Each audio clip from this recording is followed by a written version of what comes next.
রাজনীতির রং বিচার করে পরিষেবা দেওয়ার অভিযোগ ওঠে বিজেপি নেতা মন্ত্রীদের বিরুদ্ধে।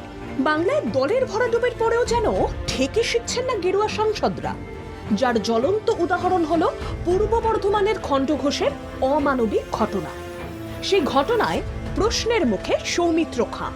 অভিযোগ, এক ক্যান্সার আক্রান্ত রোগীকে অসহযোগিতা করেছেন বিজেপির বিষ্ণুপুরের সাংসদ সৌমিত্র খাঁ।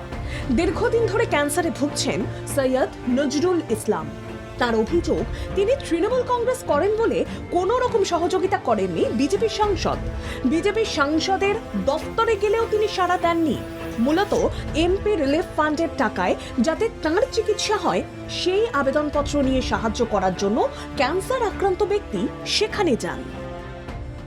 আমি ক্যান্সার পেশেন্ট, আমি একটা ইনকাম সার্টিফিকেট দিয়েছে টাটা থেকে, সেটার জন্য এসেছি।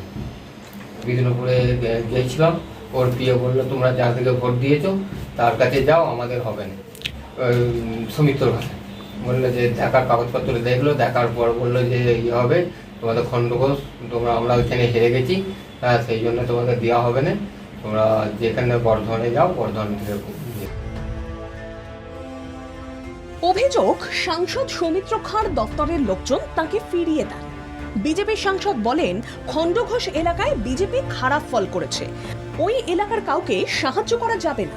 ক্যান্সার আক্রান্ত ব্যক্তিকে নিয়ে বিজেপির এই রাজনৈতিক আমরা ওরার কালচার সব মহলে নিন্দার ঝড় তুলেছে। তোলপাড় পড়ে যায় পূর্ব বর্ধমানে। একজন ক্যান্সার আক্রান্ত রোগীকে সাহায্য করার জন্য রাজনীতির প্রয়োজন? উঠছে প্রশ্ন।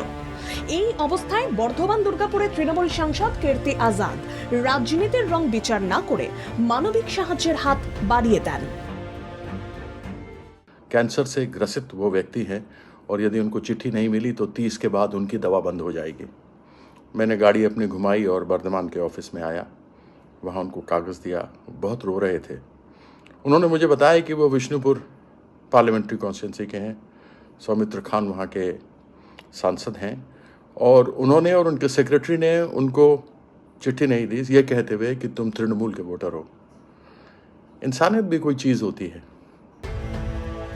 সৈয়দ নজরুল ইসলামের তরফ থেকে চিকিৎসার জন্য পিএম ফান্ড থেকে অর্থ সংস্থানের আবেদন করা হয় সৌমিত্র খাঁয়ের কাছে, কিন্তু সাড়া দেননি বিষ্ণুপুরের সাংসদ। তৃণমূল করার কারণে বিজেপি সাংসদের এই অসহযোগিতা বলে অভিযোগ। প্রশ্ন উঠছে, একজন জনপ্রতিনিধির দায়ে দায়িত্ব নিয়ে রোগীর জন্য একটি জরুরি ওষুধের প্রয়োজন রয়েছে, যার দাম ৭৫,০০০ টাকা। এখন কীর্তি আজাদ সহযোগিতা করায় ক্যান্সার আক্রান্ত রোগীর সুরাহা হবে, কিন্তু ক্যান্সার আক্রান্ত রোগীকে নিয়ে বিজেপি সাংসদ যেভাবে রাজনীতি করলেন তাকে কিছুতেই মেনে নিতে পারছেন না বাংলার বিবেকবান মানুষ।